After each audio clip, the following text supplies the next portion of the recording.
What's going on, Boosted Mob? It's your boy BoostedTrav, and today's kind of gonna be a little bit of an exciting one because, as you might have seen from the title, I have not washed my BMW M3 in 4 years.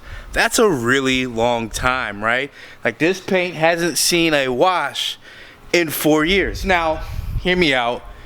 I know what you're thinking. Come on, dude. There's no way it's been 4 years. Well, the truth is that it has been. The lie to the story, or what makes this maybe a clickbait title, is that it has been wrapped satin black for 4 years. So I've only been really washing the wrap. I haven't actually washed the paint. Now, in theory, the paint should still be in the condition that it was in before I put the wrap on. And while that is slightly true, taking off the wrap, there's residue and stuff that remains on the car. There's still parts of the car that hasn't been washed in a while, and it has been outside now for like 3 days, so it's dirty. I am excited to really wash this car and see it kind of glisten in its glossy state. I mean, every time I look at the car now, it's just so crazy to stare at because sometimes it'll look jet black, other times in the direct sun it looks blue. This is a really, really cool paint because the Jerez black gives that dual personality characteristic of both black and blue. And I can't believe I underappreciated that. It is actually nice and refreshing to see some of the reflections that can come off gloss paint. Obviously with satin black, it is definitely a more neutral, stale type of look. It is nice. I really love the satin black journey that it's been on, but the wrap was nearing the end of its lifespan, and I'm just looking forward to having a little bit of a change. So I'm gonna go ahead and get started on this wash. So this car has sat honestly for like a year. I mean, look at these tires, guys. I am not even gonna lie, I'm a little bit ashamed of myself for the current condition of this car. I am by no means a detailing guru or fanatic, but that's a bit excessive. Like that's unacceptable. And we're gonna get this car back to glistening. We need to restore some of the love in this M3 here.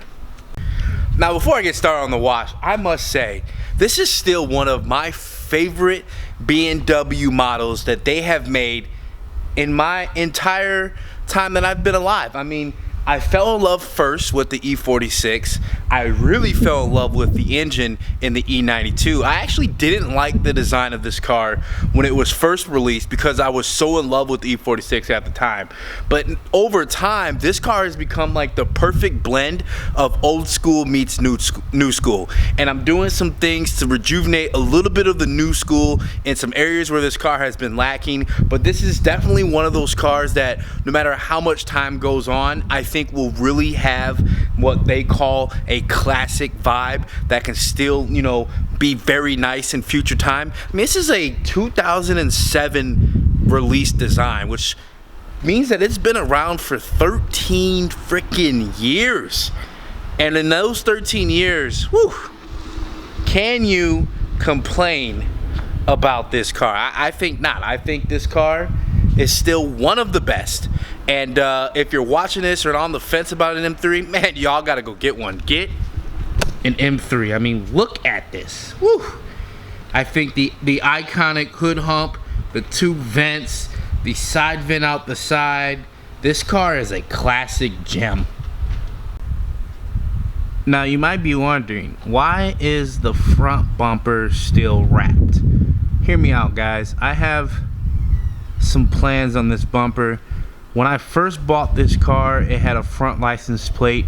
I never liked the license plate plugs that remained. I also really don't like the side delete bumps. I'd really like a nice smooth bumper.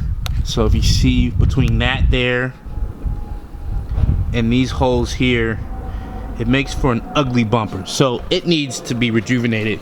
It also has a lot of rock chips on this bumper that I would like to just get a new one of some sort to basically clean that up and kind of refresh the car, bring back some of that love. Don't feel embarrassed when I'm pulling up and people are looking at my dusty bumper. So that's what's in store for that.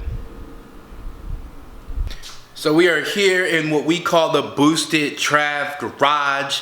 This is where the M3 and the Lotus Evora resides. You can, let me show off the Evora here.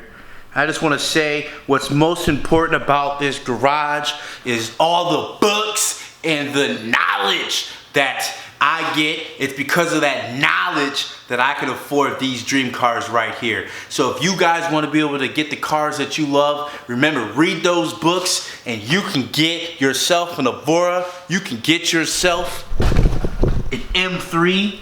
And as my boy Future will say, life is good. Whew. So it's time to throw away the remains of the Satin Black wrap. It's been real. We have loved you. It's on to the next one, baby.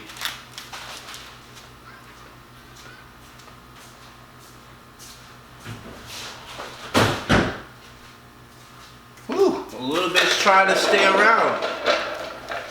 Can't have that, no siree. All right, so I got my Sunjo electric car wash, mobile. Got the wheels, mobile. I will say, this is a love-hate. I think it's not bad. I did a review on this a while back. You can check that video here. Sometimes it like starts making weird noise and it loses pressure. You gotta stop shooting and basically let it take a second and then re-click again and it'll engage. But it doesn't deliver, I think, enough pressure, and the nuances of the electric motor causes some issues. But other than that, it's much better than just using a hose. It's a great starter to making that switch to a little bit more performance for washing your car. And it's like $100, so it's hard to complain. But I would probably do gas, or maybe get a more high-end electric one. I don't know. But I'll just say this kind of does what it needs to do. But enough about that. I'm gonna quickly set all this up and then I'll get back to you guys on the wash.